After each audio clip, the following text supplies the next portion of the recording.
PV பக்தி talk YouTube channel சார்பாக எல்லோருக்கும் வணக்கம்.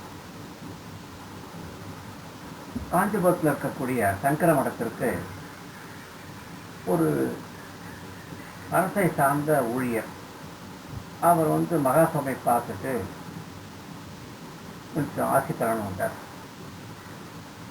அவர் மகாசுவாமி கிட்ட வரும்போது அவர் ஒரு கலக்கத்தோடு இருந்தார். சுவாமி கேட்குறார், என்னப்பா என்னாச்சு, என்ன கலக்கமாக்க அப்படின்னு சைகளை கேட்குறார். அப்போ அந்த ஊழியர் சொல்கிறாரு, பெரியவா ஒன்றும் இல்லை, என்னை விட பல வருடங்கள் தாழ்ந்து வந்து ஊழியம் செய்தவனுக்கு என்னை மீறிய உயர்ந்த பதவியை தந்திருக்காங்க. அதை எனக்கு கலக்கமாக இருக்காது. அதுக்கு தெளிவாக சொல்கிறாரு, அதை பற்றி நீ கவலைப்படாத, எந்த ஒரு செயல் செய்தாலும் என்ன செய்முறையோ அதற்கான வழிகள் எத்தனை படிகள் உள்ளதோ அந்த படிகளை தாண்டி தான் நாம் ஒவ்வொரு படியாக சென்று தான் நம் காரியத்தை முடிக்க வேண்டும். என்ன இலக்கு என்பதை வைத்துக்கொள், ஆனால் என்ன பலன் கிடைக்கும் என்று நினைத்து ஏங்காது.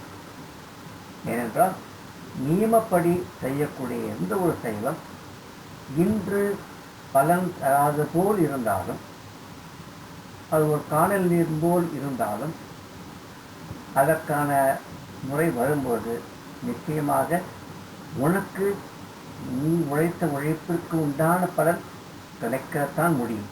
அது எந்த விதத்திலும் பகவான் தடுக்க மாட்டார். அதே சமயம் எவன் ஒருவன் நியமப்படி செய்கிறானோ அவன் கூட நிச்சயமாக பகவானும் பயணித்து கொண்டிருப்பார். இதை மனசில் வச்சுக்கோ. ஏன்னா நியமப்படி செய்யாமல் அவர் வந்துட்டார மேலே என்னை விட அவன் ரொம்ப ஜூனியராச்சே, இப்படி நம்ம மனசை குழப்பிக்கிறதுனால ஏற்படுவது மன சிக்கல் தான். அப்போ செய்யக்கூடிய காரியம் சரியாக செய்ய முடியாது. சரியாக செய்ய முடியாத நிலையில் நாம் பல தவறுகள் செய்வோம். தவறுகள் செய்வதால் இலக்கை அடைய முடியாது.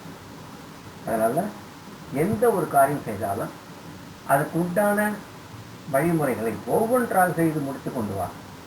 நிச்சயமாக நீ உழைத்த உழைப்பிற்கு, நீ வைத்த அந்த கர்மாவிற்கு நிச்சயம் பகவான் அருள் புரிவார் என்று மகாசுவாமி அந்த ஊழியனுக்கு அறிவுரை கூறினார் என்று நினைக்கும் பொழுது அது நமக்கும் என்பதை நாம் மறந்துவிடக்கூடாது.